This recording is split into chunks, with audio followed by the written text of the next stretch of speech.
নমস্কার, সম্পার কিচেনে আপনাদের স্বাগত। আমি আজকে একটা পটলের আইটেম বানাবো, পটলের ঝাল।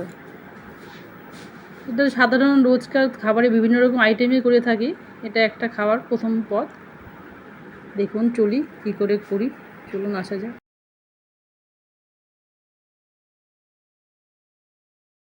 এই দেখুন পটলের ঝাল করার জন্য আমি পটল কেটে নিয়েছি। এইভাবে পটল সামান্য খোসা থাকবে করে লম্বা লম্বা করে কেটে নিয়েছি। টমেটো কেটেছি, পেঁয়াজ কুচি, চেরা কাঁচা লঙ্কা, সম্বারের জন্য শুকনো লঙ্কা আর কালো জিরে, আর এই গ্রেভির মশলাটা কষানোর জন্য আদা লঙ্কা বাটা, হলুদ, ধনের গুঁড়ো, জিরের গুঁড়ো, লঙ্কার গুঁড়ো, সামান্য চিনি নিয়েছি আর লবণ ব্যবহার করব। চলুন আসা যাক। দেখুন তেলটা গরম হয়ে গেছে। আমি প্রথমে পটলগুলো ভেজে নেব।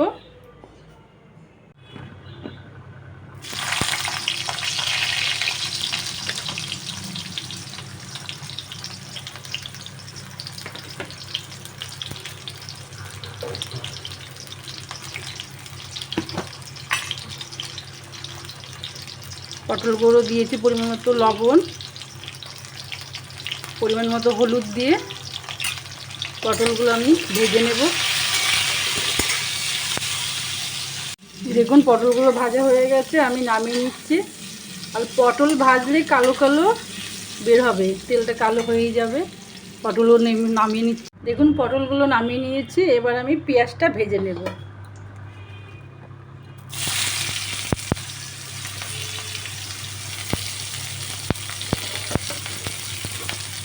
পেঁয়াজটা দিলাম, সামান্য পরিমাণে লবণ আর হলুদ দিলাম। পেঁয়াজটা লবণ হলুদ দিয়েছি, ভাজা হচ্ছে। অল্প একটু চিনি দিয়ে দিলাম। চিনি দিলে পেঁয়াজটা লাল হয়। পেঁয়াজটা ভেজে নামিয়ে নিয়ে আগে। পেঁয়াজটা ভাজা ভাজা হয়ে গেছে। এবার আমি পেঁয়াজটা নামিয়ে রাখবো। কড়াইতে এবার অল্প সামান্য পরিমাণে তেল দেব।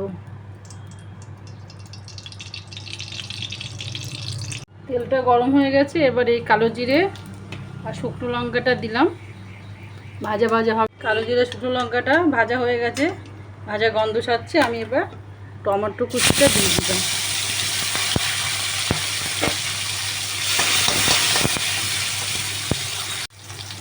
সামান্য লবণ দিলাম।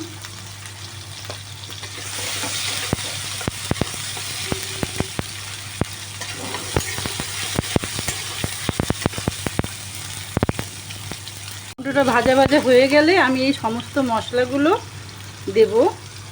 এটা দেওয়ার সাথে সাথে সামান্য পরিমাণ জল দিতে হবে, নাহলে মশলাটা পুড়ে যাবে। সব মশলা একসাথে করে রেখেছিলাম। এবার এটা কষাতে হবে। পরিমাণ মতো লবণটা দিয়ে দিলাম।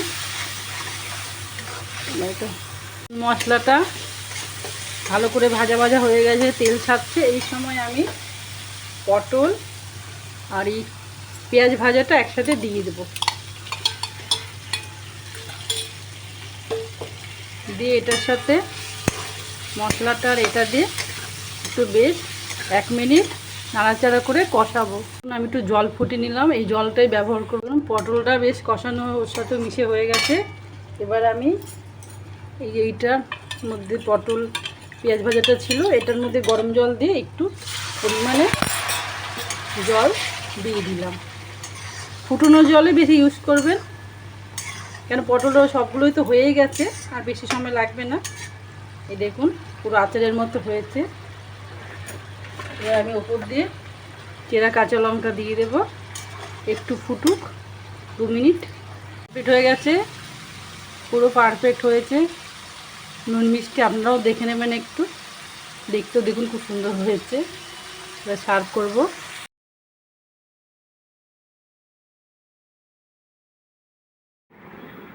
এই যে আমার পটলের ঝাল তৈরি হয়ে গেছে। দেখুন দেখতে কি দারুণ হয়েছে, খেতেও খুবই সুস্বাদু হয়েছে। আপনারা আমার মতো বাড়িতে করে দেখবেন, করে বলবেন কেমন হয়েছে। ভালো লাগলে লাইক করবেন, কমেন্ট করবেন। আমার চ্যানেলটাকে যদি এখনও পর্যন্ত আপনারা সাবস্ক্রাইব না করে থাকেন তবে করে দেবেন। তবে যাই আমি ঘরোয়া রান্না, রোজকার রান্না টুকিটাকি করি, আপনাদের কাছে চলে যাবে। ভালো থাকবেন, নমস্কার।